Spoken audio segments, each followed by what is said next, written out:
second, guys. How are you guys doing? Let me mute my phone because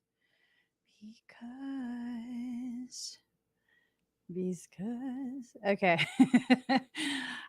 So my brain is still asleep. I was having the most intense dreams last night, and I typically cannot remember my dreams if I dream. That's assuming I dream. But oh my gosh, last night I definitely remembered all of that. Intense dreams. Intense.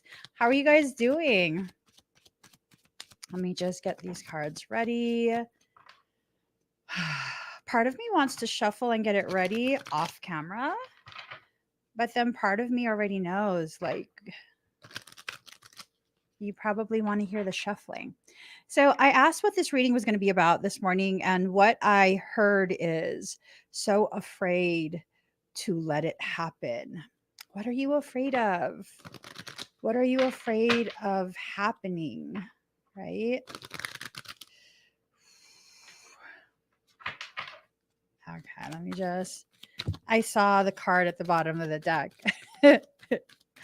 And I got a knot. I got a knot.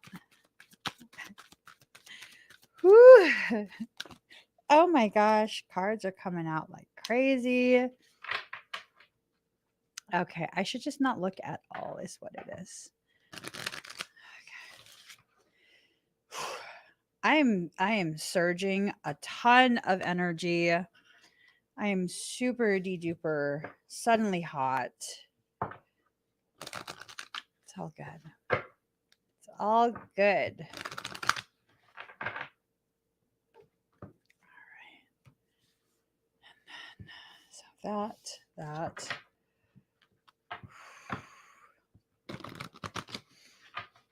What are we afraid to let happen? What are we afraid to let happen? What is it that we are afraid of? What are we afraid of? What are we afraid of? Okay. I'm going to start with this deck. Here goes. Okay. Here goes. Card number 25, emotional energy. Emotions are messages to be met with appropriate attention, action, and gratitude. So there's some sort of emotion that's coming up, and this emotion is probably overwhelming you. It's probably something to do with a situation or a person that, I mean, it's hard for you to process. It's hard for you to not feel some type of fear about what will happen. Let's see. Card number 5, the unknown. Knowing the unknown. I think for some of us, we already have an idea of what this unknown is. This unknown potential, this unknown possibility of change that's so profound. It's basically going to change your entire life. That's what this feels like. Like your life is being prepared to change in a way that just, oh,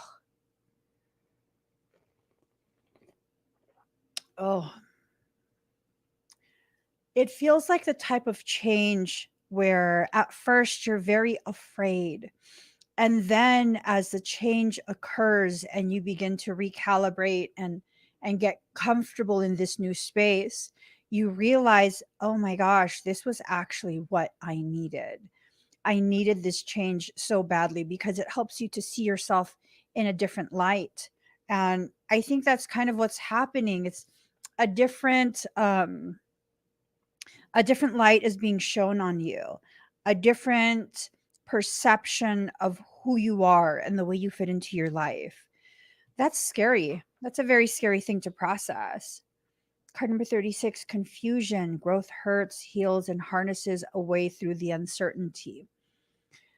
So really not knowing what direction to go. And that might be what's adding to your fear. Not knowing which direction to go, not knowing maybe who you can trust. not knowing what actions to take. For some of us, um, we really like to have some level of control. It doesn't make you a control freak or controlling of other people. But when you don't feel powerful, oftentimes that will exhibit itself, the symptom of this lack of power. Um, it will be an externalized attempt to control. It will be trying to make sure that everything is always in its place, trying to plan for everything, being very meticulous. Those types of things can sometimes be um, ways in which you are presenting this feeling of not having any power over your life. You have power over your life. Just because you don't feel like you do doesn't mean you're powerless. It means you've allowed yourself to believe that someone else has this kind of power over you, that they have some type of authority over you. You got to make sure, who are you trusting in your life? Or is this about you realizing that? And as you've realized that, you are, shifting who's in your life. You are shifting all of these seats, kind of like playing musical seats with the people in your life. Like, okay, some people need to now sit in the back. Some people who were in the back now need to move to the middle. Some people who were never even here are now front row. So that's definitely a thing. That definitely feels like that could be the thing, is that the people in your life are shifting where they sit, and I think that might be what's freaking you out. um Card number 20, enough. You were born enough, but it's in reverse. So it's this feeling that maybe you don't know where you're going, first and foremost, and then this feeling of, not, what if I'm not enough? What if my efforts aren't enough? What if I haven't been allowing myself to recognize how enough I actually am? And these are questions you have to ask yourself. Have you been allowing yourself to see just how enough you actually are? Have you been allowing yourself to witness your growth? So many of you have grown so much over the time that we've spent together. You have grown so much, tremendously expanding your awareness, empowering yourself through accountability, allowing yourself to become more of who you are, right? Now, for some, it could be this thing of, every time I let people see who I am, they turn away from me, they reject me. Okay, well, maybe that's just not your people. Just because someone who you wanted to accept you doesn't accept you does not mean no one will. It means you have to stop trying to force yourself upon people, because some of us do that, right? We try and force ourselves on someone else. Like, if I try hard enough, if I give enough, if I bend over backwards enough, if I pretzel myself enough, then maybe I'll be enough in their eyes. And if you're still not enough doing all of that, maybe you're doing it for the wrong person. I sometimes will watch random videos on YouTube, right, as I do work. If I'm going to if I have to make something, or like have a task at hand, I will sometimes just let YouTube pick whatever movies, or not movies, but videos I watch. And for some reason, this man comes on my screen, and I think he's talking about, like, the things that a woman does that makes her irresistible to men. And or maybe it was something else. It played two of his videos. I don't know which ones. And I'm just like, what the heck is playing right now? He was talking about how, like, if you have expressed yourself to someone that you're dating, Men love that. If they like you, they love to hear from you. Love to understand how you like things, all of that stuff, like your standards, your expectations. They love the communication if they like you, if they're into you. And the thing that he said, I mean, to me, that's common sense, right? The thing that he said that really stuck out is women sometimes will say, like, oh, no, I've done that and that doesn't work. But here's the thing, you were doing that for someone who wasn't into you. Are you doing things to try and get the attention, to try and, I don't know, force yourself on someone who really does not want it? If that's the case, it's time to pack that up and take it somewhere else. It's time to interact with other people. You can't always get what you want, but you will always have what you need. You can't always get the relationships, circumstance, opportunities that you want, but I promise you, every single connection that you need, every single event that you need, you will have that when you need it.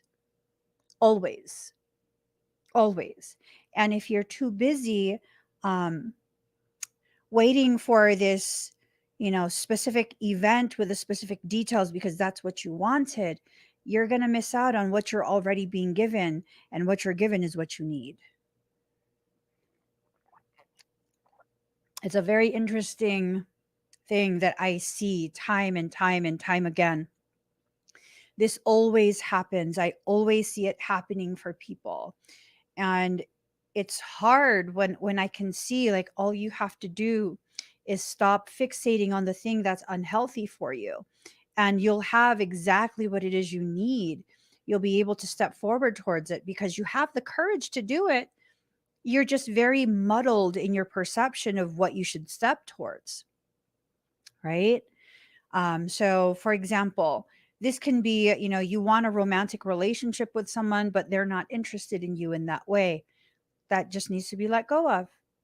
You're not going to win them over. If I have to act out of character to get your attention, F your attention. There are billions of people in this world who will pay attention to me. I don't care about your attention at this point. I've always just had that logic. F your attention. If I have to fight for your attention, F your attention. Now, it could also be something along the lines of, um, you're in a relationship, that relationship ends because it's bad for you, and you want this other person, but you're afraid to step towards that other person because you don't know if you can control that situation. You don't know if you can, dominate that situation and convince them to reciprocate. You don't know where you stand with them. So instead of moving towards that which you need to experience, you go ahead and cling to the old relationship that has been super toxic for you this whole time. You know what I'm saying? So this can be in so many different forms. Oh, yes, this right here. What you want might make you cry, and what you need might pass you by if you don't catch it. Yeah. She also said it could all be so simple, but you'd rather make it hard. Loving you is like a battle, and we both would end up with scars. She also said that. See what I'm saying? Lauryn Hill was amazing. I don't know what happened there. Card number 2, radical curiosity, seeing as if for the first time every time, allowing yourself to see situations in a new light, allowing yourself to really, really witness things in a new way, shifting yourself 1 degree at a time, just that tiny, tiny, tiny, tiny shift. 1 degree at a time can help you to see things without that dizzy feeling, without becoming confused, right? Ooh. Creative power, release your alchemical energy into the world, but it's in reverse. So it's like being trapped in the situation. because of the choices you make, not because you're actually trapped, but because you make the choices that continue to circle round and round and round and round. You know, when you circle round and round and round and round, right? That's a circle. And then when you see it from a different angle, you realize that that circle is actually insanity. Because if you remain on the ride, you can't expect to ever not be living a roller coaster. I'm just saying, I steer clear of people who bring chaos into my life. I'm not even talking about the good chaos. There's some chaos that's good for me. You know, it shakes me up and it helps me to see things differently. That's good chaos. But when all you bring is negativity, all you bring is just drama. I'm sorry. Get out of the car. Close the door. You don't get to ride with me anymore. Y'all, it's okay to have standards. It's okay to have standards and make your standards clear. Make those standards known. All right? It's okay. It's okay for you to recognize people's behaviors for what those behaviors are. Indicators that these people or that person feels entitled to you and your energy and your attention in some way that they are not entitled to. Y'all, I don't be feeling everybody. Okay? I don't. I can behave with elevations of grace with pretty much anyone. But just because I have grace for you does not mean I have to like you and establish a relationship with you of some kind and allow you to be my friend and intimate. Like, I don't have to do that. If I choose to do that, know how special you are. When it comes from a person who has no problem being alone, and I literally have no problem not having a single friend. I'm a loner to that degree, like for real. I don't be chit-chatting with neighbors. I'm just not. We don't commingle. Me, myself, and I, we don't commingle with other people. And so when I choose to commingle with someone, that is a choice that I make. That is a conscious decision for me to engage with you. And no one can force me into that. Once upon a time, when I was first publicly visible and people began to see how giving I am. Oh my gosh, I remember one situation where this man, he was homeless and he's having all of these problems, right? And I wanted to help him so badly. And I had chatted with him a few times, and he wasn't a bad person. I chatted with him a few times, and I wanted to get him a care package, like a whole bunch of canned food and supplies and stuff. He didn't live anywhere I was near. He lived many, many states away. And it was just one of these things where I was in the middle of sessions, so I couldn't answer. And I didn't know he messaged because literally, whenever I would pick up my phone, in maybe 15 minutes, I would have so many messages from so many different people that it would read as 99 plus new messages. That's over 100 new messages in a 15-minute span. And then it became this thing of like, he got angry with me. Like, you said you were going to always be there and blah, blah, blah, blah, blah, blah. And he was angry and I could understand his anger. But I was just like, listen, I don't owe you anything. Now I still want to give you this care package. I still want to do that for you. I still want to make sure that I'm doing something to make sure you're okay, but I don't have to answer all of your messages. And he didn't understand the gravity at which I was being pulled apart by so many people. When you are a giver, that's not uncommon. For people to want. For people to approach you with, this initial this initial thing of like, oh, I just want to be friends. I just want to chat. I just find you interesting. But they actually want something from you. What do they want? Whatever they can get. Not everyone is like that, but a lot of people are. Not everyone is like that, but a lot of people are. And so you have to be your first line of defense. You have to be your own guardian and guide. You have to allow yourself the space and the authority that was given to you over yourself to determine who is allowed and who is not allowed to access you. And people will say and do things thinking it's okay if you allow them to think it's okay. Over the years, there have been people who have thought that it was all good, like we're BFFs. We are not BFFs. See, and that's what also struck me in that video that guy was doing. Maybe it was a video on like mistakes women make when they're first dating men. And he brought up some situation where it's like, you do boyfriend girlfriend stuff, you always together. He's brought you to meet his family and all of this and all of that, and you just assume that now he's your boyfriend. And what this man is saying is, unless he uses the words that you are my girl, this is my girlfriend, this is my wifey, whatever it is, you can't assume that kind of stuff. You can't assume that kind of stuff. You just really can't. I can make people feel so comfortable around me just because that's how I am. I'm a people pleaser.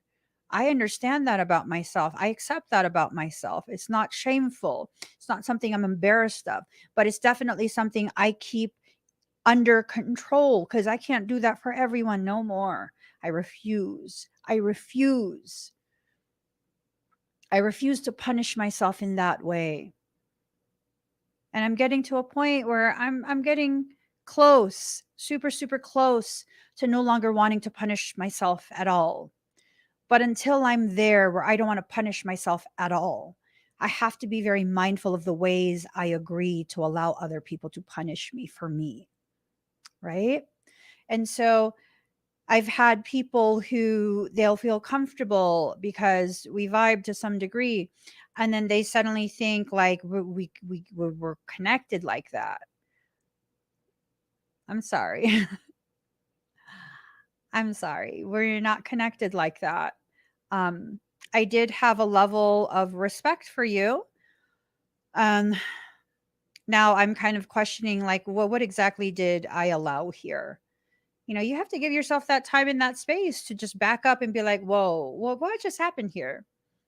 What just happened here? You know, you have to allow yourself to recognize what you maybe passively agreed to when you began interacting with a person in the way that you did. You have to give yourself enough credit. You can change your situation if you want it changed. You absolutely can. A really, really amazing example of this is Eliza. I don't know if she's on this live stream. Sometimes Eliza will come and join the live streams. And I remember like a year and a half, maybe 2 years ago, she would resonate with the readings and she would be in the comments, but she would also say in the comments how she felt like she has no other option. She's stuck. And I would consistently like, you have options. Those options maybe are not as convenient as where you're stuck in, but you absolutely have options.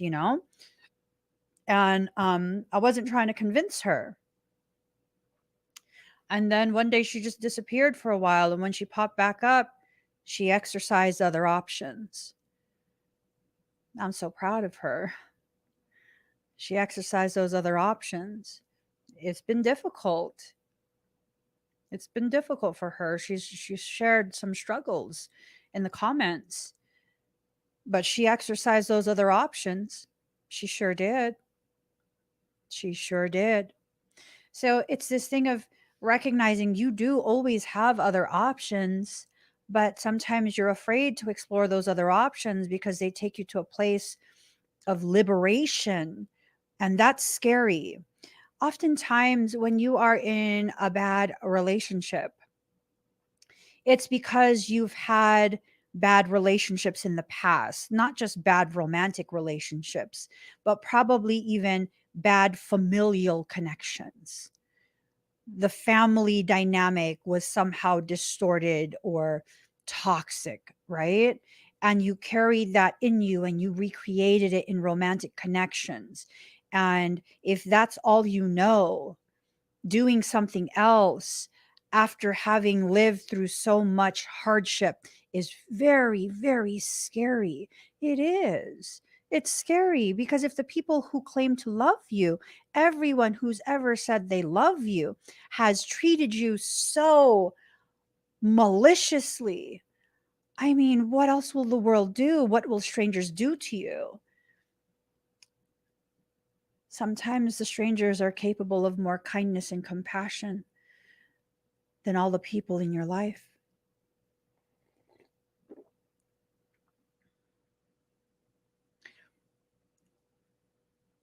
I know for me, I make it a point to be as kind to strangers as I possibly can be because I don't know if that's the truth that they're living. This truth of everyone that's ever loved them has betrayed them, has harmed them, has maltreated them in some way, shape, or form. And I do this not because I want to save them. I do this because maybe if they see a stranger is kind to them, they will find the courage, even after I'm long gone, to trust in other strangers who can help them to get out of the situations they're in. And I never see it as a show of pity, like, oh, I pity this person, I pity that person. I don't feel it's pity. When I see someone struggling and they're a stranger, I see it as like, you need a reminder. You need a reminder. There was this blog that I wrote. Hold on. Let me find it.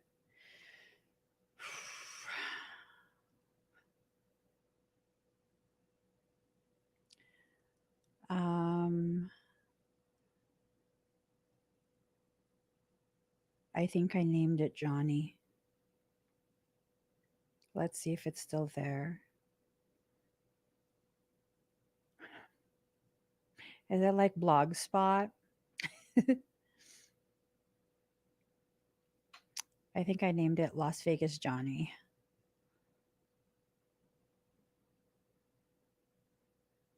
Blogspot. I'll have to find it. I'll have to find it. But I had a blog once. I didn't do much with it because it became this thing of being too difficult to allow people to witness me. And I distinctly remember I was in Vegas with my kids, and my husband stayed where we had moved to because he had to work. And so I was in Vegas with my kids, just me and the kids. And we were taking my son to see his girlfriend and her dad because they were traveling into town. And I usually go to a specific gas station that was closer to the strip. And for some reason that morning, I decided to go to a different gas station because like it felt like I had to go to a different gas station. And so I did.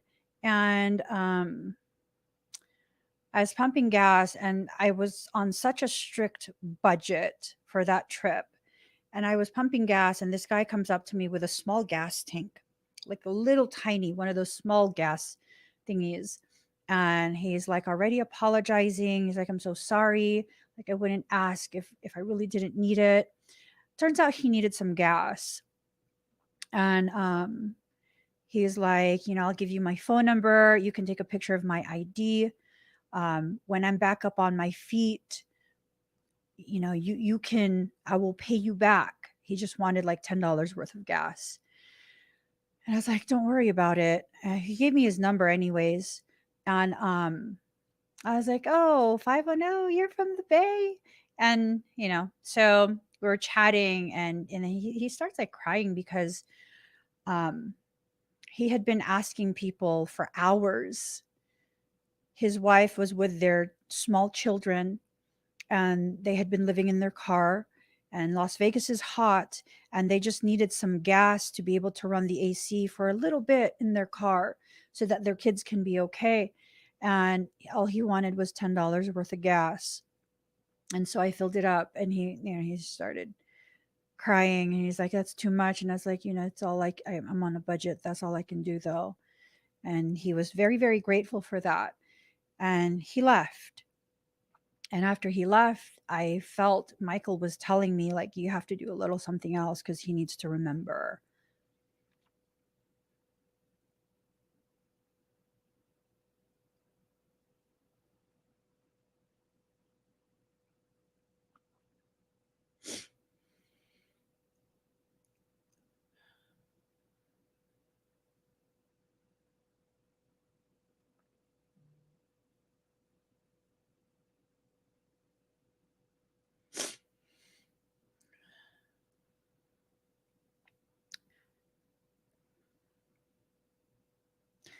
There was a McDonald's in that same plaza.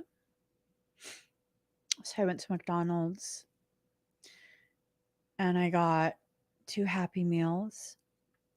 And then I got 40 chicken nuggets. I got large fries.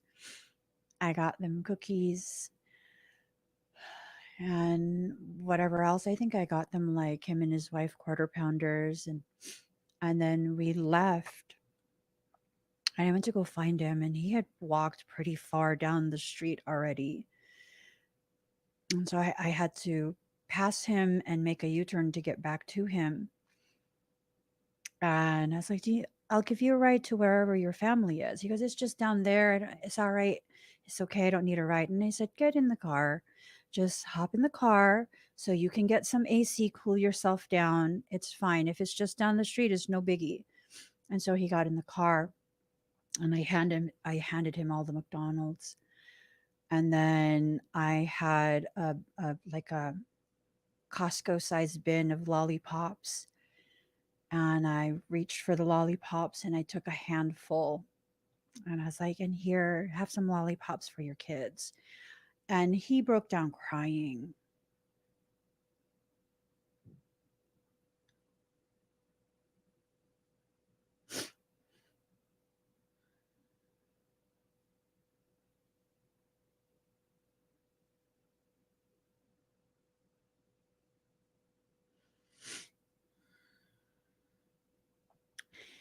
He said when he left that morning to get gas, because he'd been gone for hours.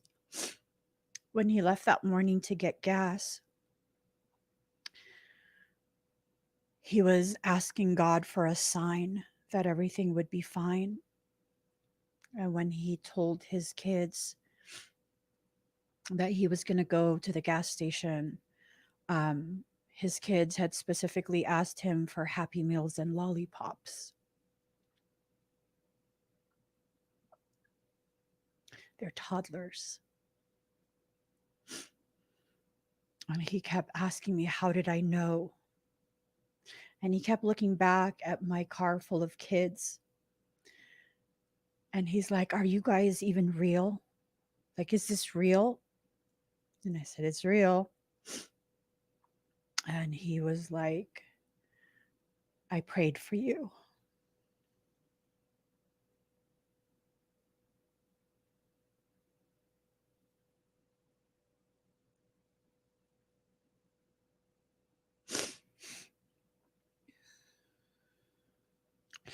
He said that he prayed so hard. He prayed that morning for God to show him that there's a God and that he and his kids will be okay.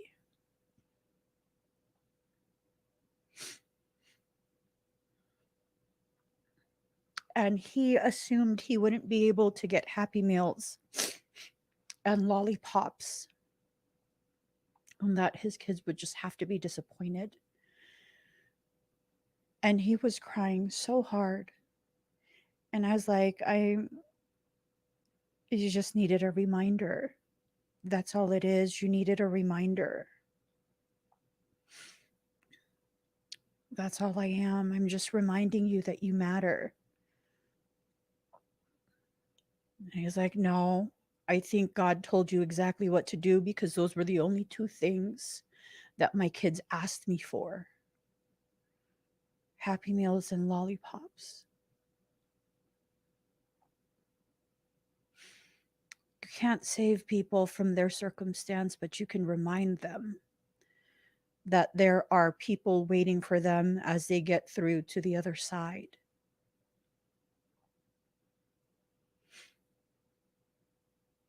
And it took him doing things that made him uncomfortable.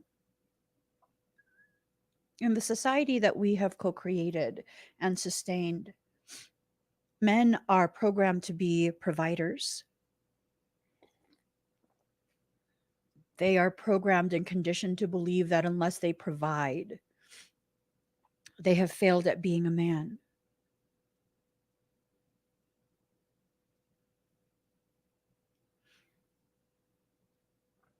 I think we just need to remember that our existence can be the very thing that reminds people. And I called his phone for a few months. I called his phone for a few months every few days and would leave voicemails. Hey Johnny, I think it's a good time for you to have another reminder. You're an amazing person. You're going to get through whatever it is.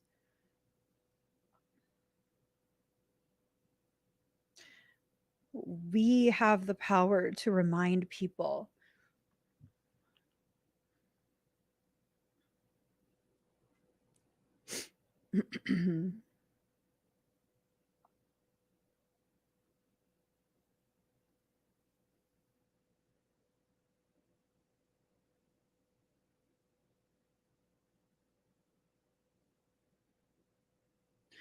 I'm wondering if his phone number is still in my phone.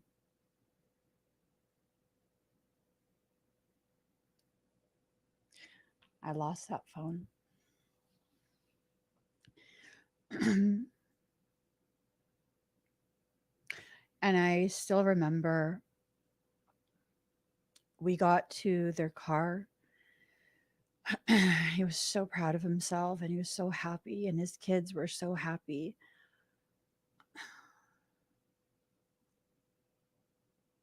And his kids were talking about is that because I guess he had told them to pray, and that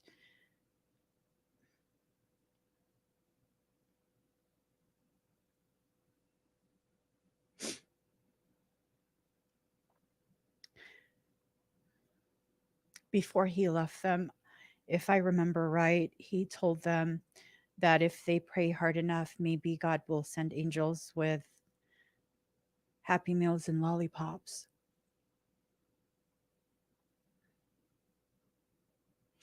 People just need a reminder. I don't know if I ever told him my name.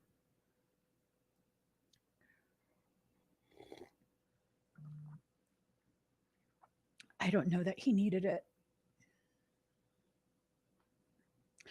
I think all he needed was a reminder of how important he is and how much he matters and how much goodness is still left in this world.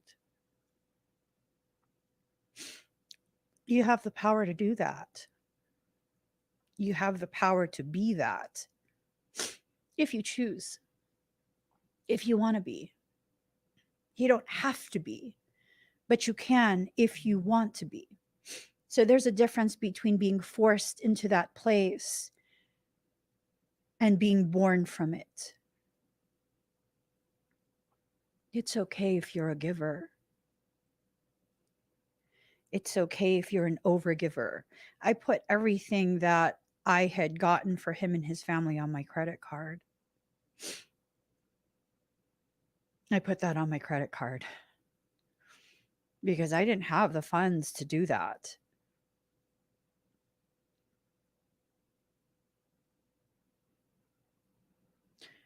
We have the power to do things that not just benefit the people we do these things for. That was back in 2015, 7 years ago. It was around this time, 2015. And it still sticks with me. It still sticks with me. Of all the things that I've lived through and forgotten about, the thousands of people who have also affected my life, who have touched me in some way, this one person, Johnny from Oakland, but then was living in Las Vegas with 2 small children and a wife, still sticks with me all these years. At the heart of you, if you are a giver, you are a giver. Remain a giver, remain a lover, remain a nurturer, but be mindful of who you do these things for. And I had to learn the hard way, because the hard way is the only way I choose to learn.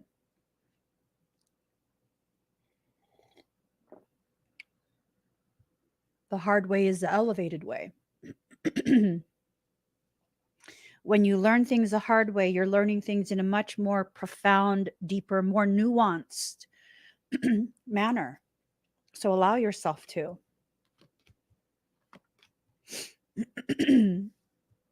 You have a responsibility to create the alchemical change that's necessary.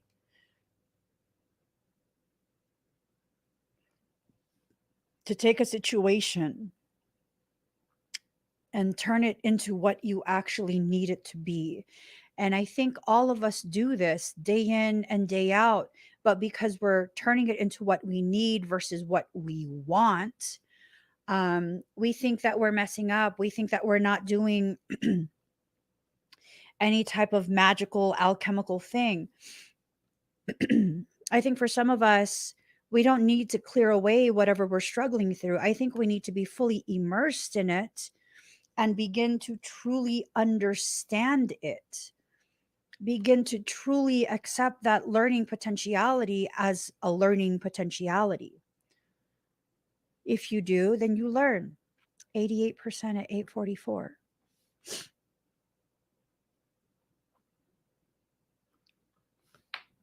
There is a lot of there's a lot of coming together that's occurring. Okay. Homecoming and ethos. For whoever this applies to, they're coming back home. They're coming back home because their mindset has been corrected. They're no longer upside down in their thoughts, in their beliefs, in any of that. Hex banishment. They're clearing and banishing the very things that kept them so confined within their heart, within their perception. Basically, it was like mental slavery. A mental prison, it's much more difficult to liberate yourself from a mental prison than a physical one. Summer in reverse. The summer has been upside down. That's okay. It's okay. So, boundaries in reverse. The summer has been upside down because you didn't uphold your boundaries, because someone chose, 89% at 845 mirrors, fractionated mirrors, 898, 4 plus 5 is 9, 8989, 1788, 167. Ooh, I'm just saying. What? 8 is the number of reunification. 9 is the number of the highest divinity. Mm. 8 plus 9 is 17. That was my badge number. 1 plus 7 is 6. 6 and 6 is 12. 1 plus 2 is 3, a solid foundation from which to rise. A solid foundation from which to rise, from which to build or rebuild yourself in your life. For some of you, you have to head more east. You have to go towards the rising sun. Ooh, the poetry of that. It's like this sense of, for some of you, you're heading towards the sunshine of your life.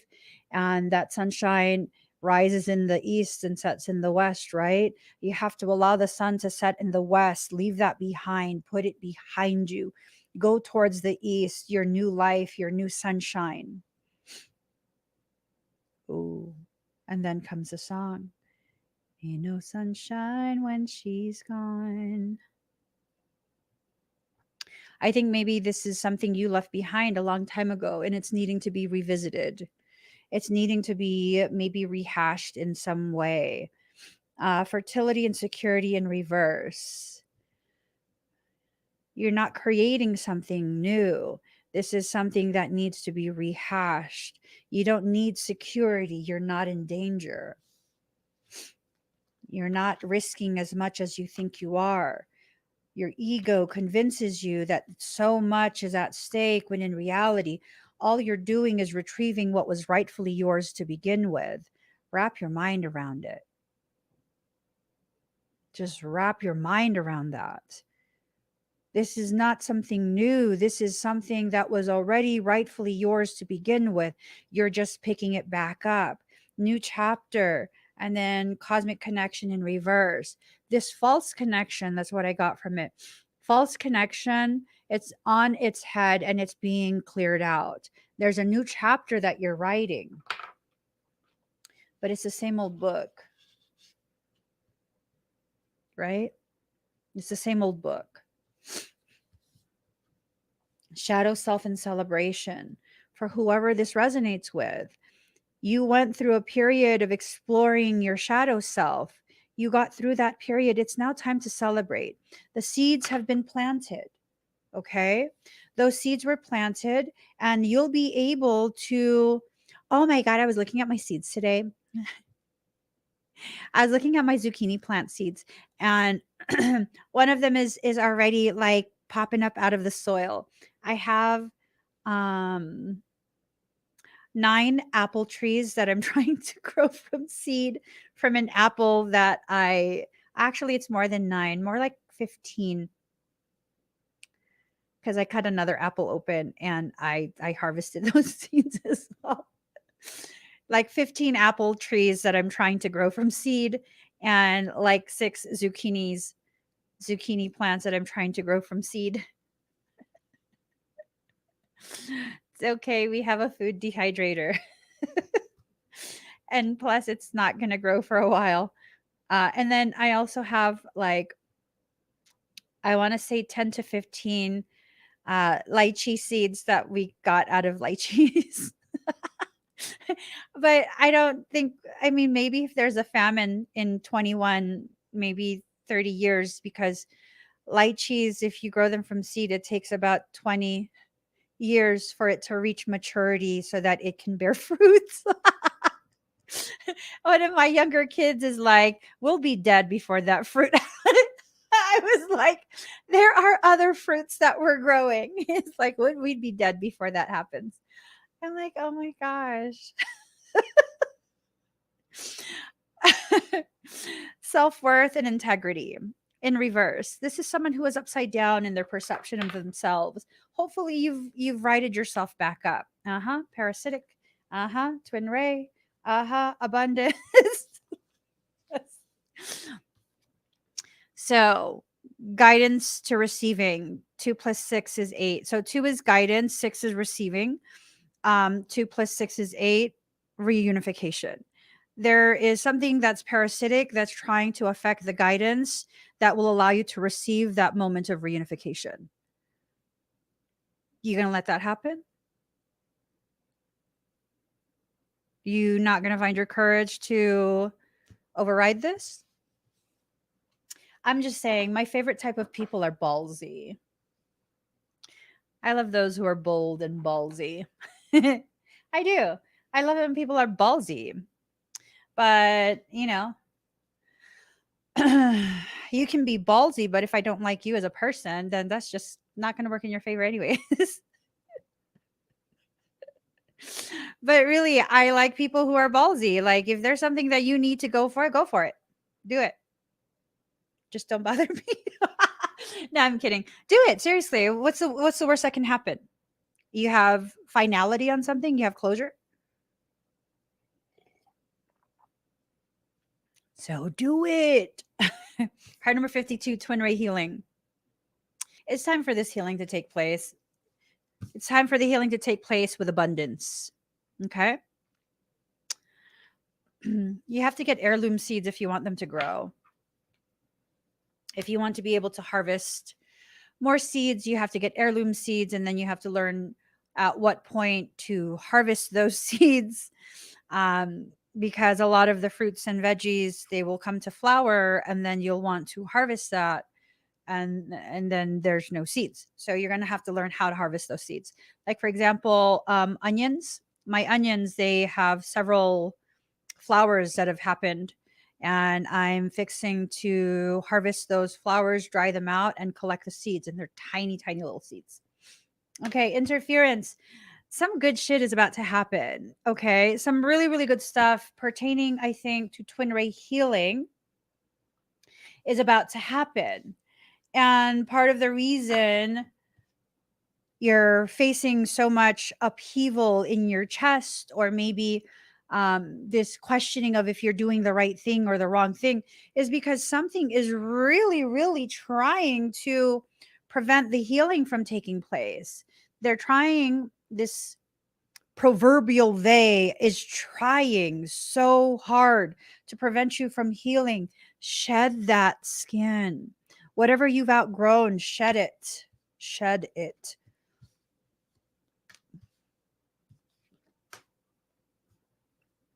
Hmm.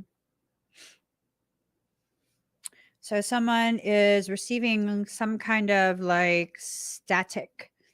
They are, it's this sense of whoever this is, they're trying to travel towards their healing. Whatever situation will help them to heal. And the situation in their life right now is really trying to force them to not be able to, right? But I mean, hey, if you really want to grow, sometimes you have to fight for that growth and warrior spirit. That's why I say be ballsy, make a decision, stick with it.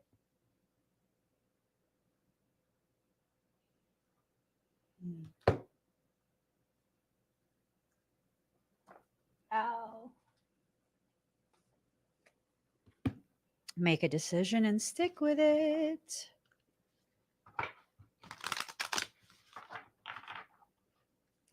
All right, guys.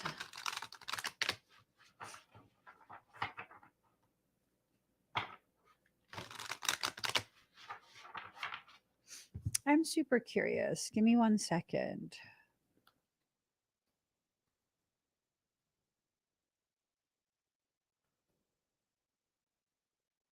Um, what?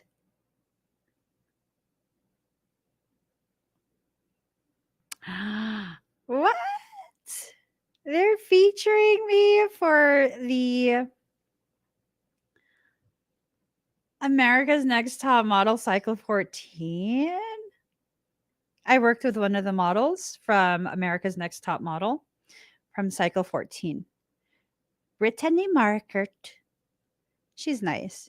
She's very nice. She's very professional too.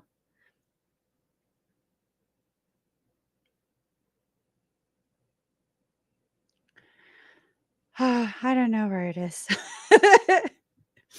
I now want to find my old blog so that I could see how my mindset has shifted. Let me see if it's like this.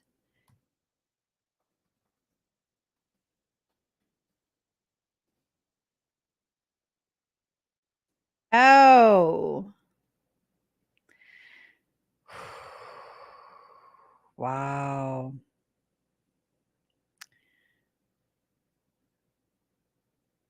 Wow, wow, wow, wow, wow.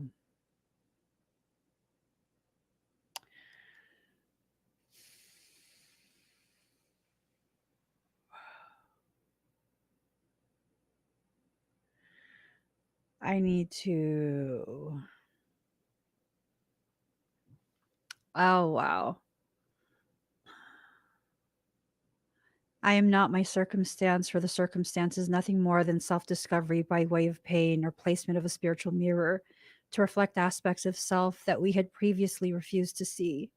Pain is such an effective catalyst for transformation. It provides the greatest opportunity for the most amount of discovery and spiritual growth. Our sadness isn't due to a situation or a response to any single individual. Sadness stems from the aspect of self that we have suddenly become aware of, an aspect that the person or situation represented.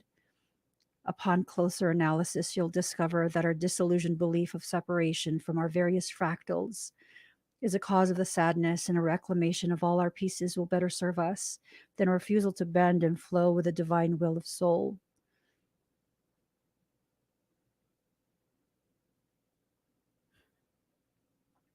Soul actively seeks your acknowledgement and understanding of your transcendence. The seventh discourse of the Bhagavad Gita brings the attention to a very important truth. Quote, there is no other cause of the universe but me. I alone am the cause of the universe. We are the co creators of our reality, our experience, and journey. The need for blame or victim mentality is not necessary, for it does not serve you. We must make a conscious decision to continue to push forward past the hurts. Each step, a defiant roar that our unmutable truth will never be silenced. We're each a strand in the grand tapestry of creation. We each add a subtle richness to each other's journeys. Let that contribution to another be one full of compassion and grace. May we transcend the experience, reap the lessons, and remember the greatness we are returning to.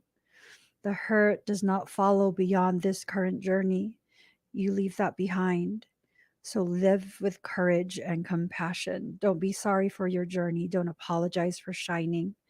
Recognize the areas you must work on further, but don't let another ever make you think because you are a work in progress, you are not enough or too much. We are each perfectly just enough.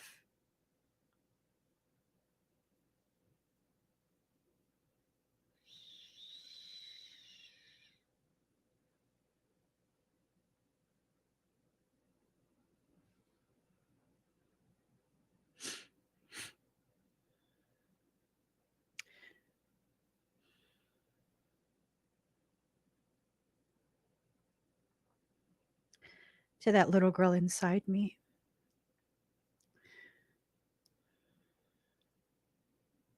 you are perfectly just enough.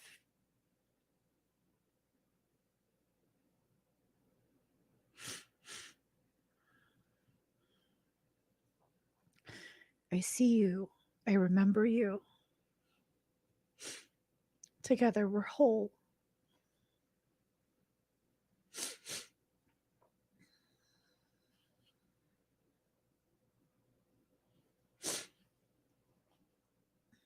Maybe I won't share this blog, and I'll just keep it for me for now. I don't know what I was going through that day,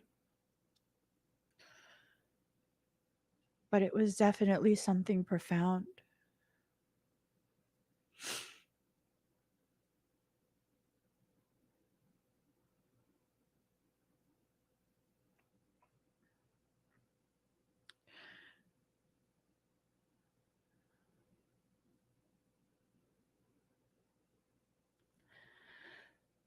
Wow.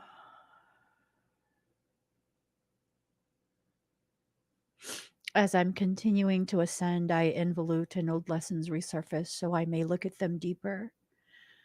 I've worked hard for many years to not allow fear to rule my life. Because of the way certain feelings and thoughts were worded when expressed, it caused me to circle back round on the need for others to not view me as crazy or weird. It's at moments like this where I have to pause. I've come such a long way, I refuse to be harsh with myself for the resurfacing of residual issues. Yes, at certain times and with certain people, I would prefer they think I'm normal. But more importantly, I recognize that the beauty of my truth is what these people are drawn to in the first place. There's no other in the whole of creation that's walked the path I have, lived the life I have, or shown with the same intensity as me.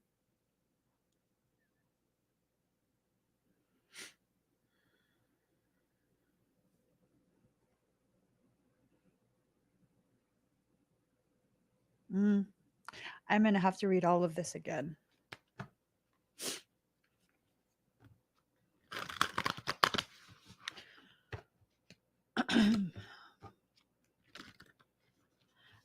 Yeah. Michael says, stop being afraid.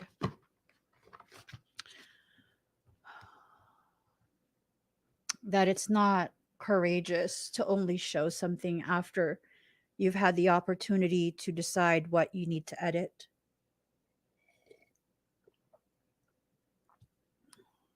So,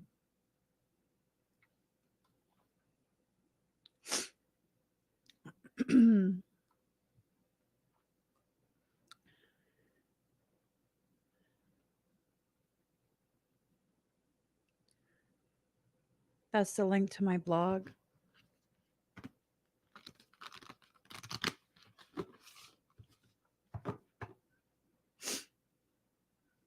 Let's get the final card.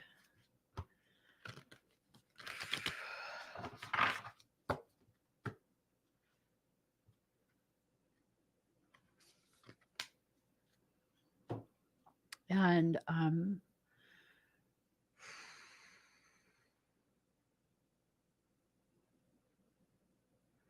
let me see.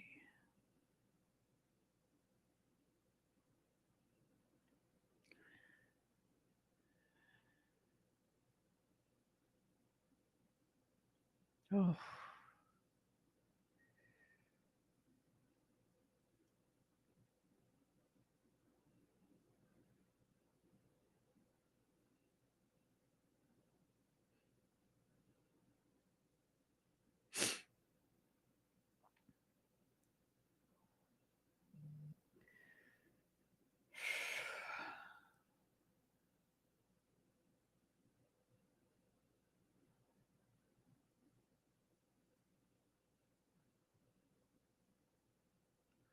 mm,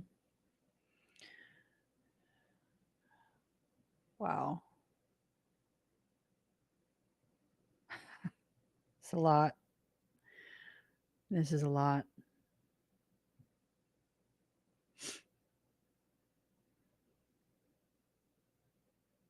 This is so much. Okay. Gwari Devi, card number 43.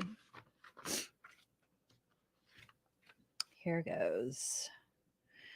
Champion of the sweet souls with fierce hearts who are underestimated and passed over. She who is gentle as a deer and ruthless as a lioness, who has a capacity within the awakened heart to rise, to overcome obstacles, to have faith without any evidence of victory, and to rally the spirit until the right moment to act and win is felt. She's nonconformity and the freedom to be one's true self. Recognize your own beauty and value, irrespective of whether another has a capacity to behold it at this time.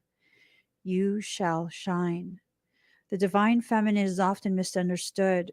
She is stereotyped as weak and passive and therefore underestimated or dismissed, or as devouring and castrating, so is feared or spurned. Yet she is not one thing or the other. She is the wisdom of what is needed. Gwari is a secret softness and light that's part of Kali. We could call her Kali's bright shadow. Gwari is domesticity and accessibility, where Kali is wildness and mystery. Gwari is bejeweled with gems, Kali with skulls. Gwari is dressed beautifully in sumptuous attire. Kali is naked, smeared in ash and blood. Gwari shows you how to operate within social systems, while Kali rejects and disrupts social conditioning. Gwari creates harmony and connection, while Kali is autonomous and independent. Gwari is culture, while Kali is untamed. While he gives and Kali takes away, both work together towards the same purpose of protecting and empowering the soul by whatever method will work at that moment. Both are manifestations of the one feminine divinity. One story holds that Kali went to the river to wash, and she emerged fair as Gwari. Soon after, a demon lurked nearby. Her dark skin reemerged, and that was the end of the demon. One lesson of this story is that our fierceness is always within us. We can trust in that and relax into our gentler and more easygoing side. Fierceness in the context of Kali is fierce wisdom. We do not need to cultivate an inherently violent way of being, but rather allow fierce wisdom to spontaneously arise when needed. This story also shows us there are times to embrace the darkness and times to shed it. We can move into a lighter mood as a way of growth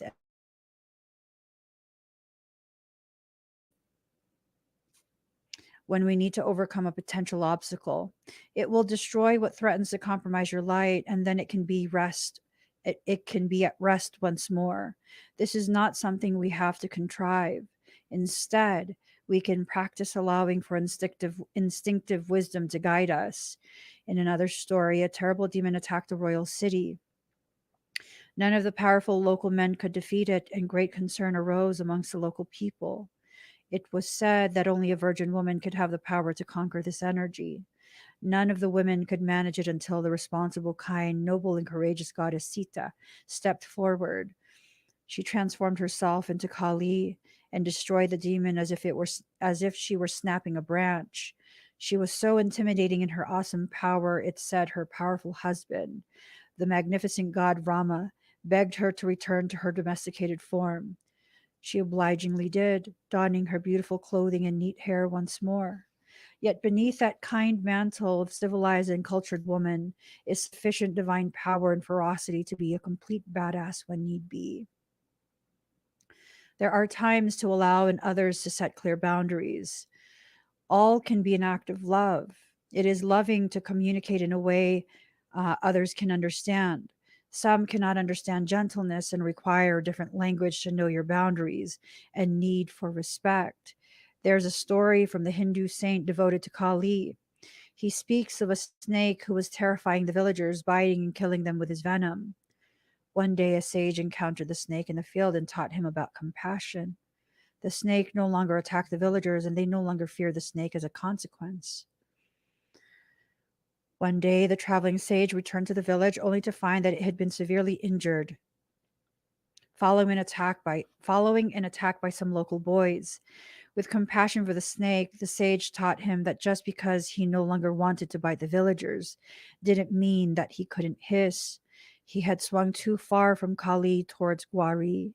He needed to find a way to accomplish his purpose with compassion, but with wisdom too.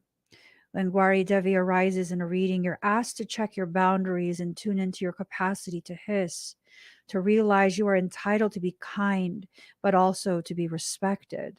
If you have seen yourself as a badass, it's time to embrace your softer side.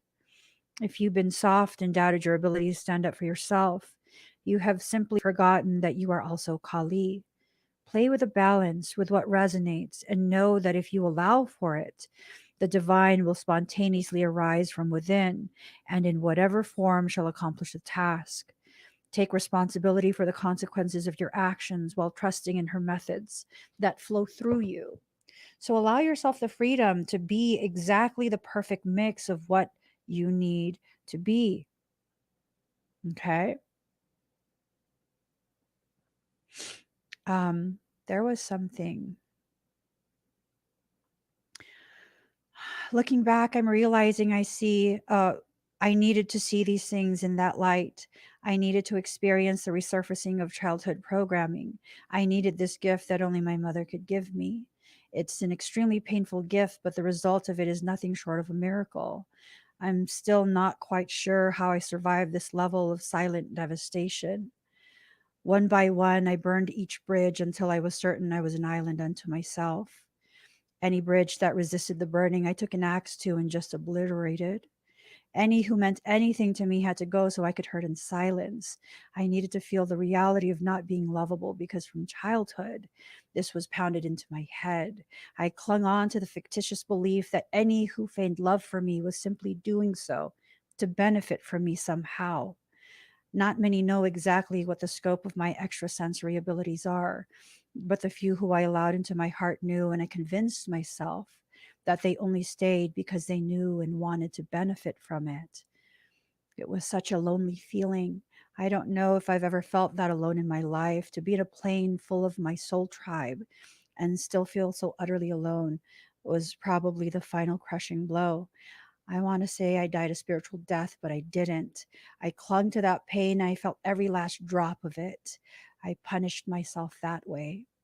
I likened it to pouring salt into a deep wound and using lemons to clean it out. I still truly have no idea how I managed to recenter. It seems as though I just woke up one day and said, enough. Pain, transmute to fuel and let me burn bright. And I think at some point we need to reach a point where you can sit there and say, enough. Pain, transmute to fuel and allow me to burn bright. You can burn anything you want. You can burn the good parts of you. You can burn the shadow aspects. You can burn the bridges. You can burn the people. You can burn whatever you want. You have to make a choice.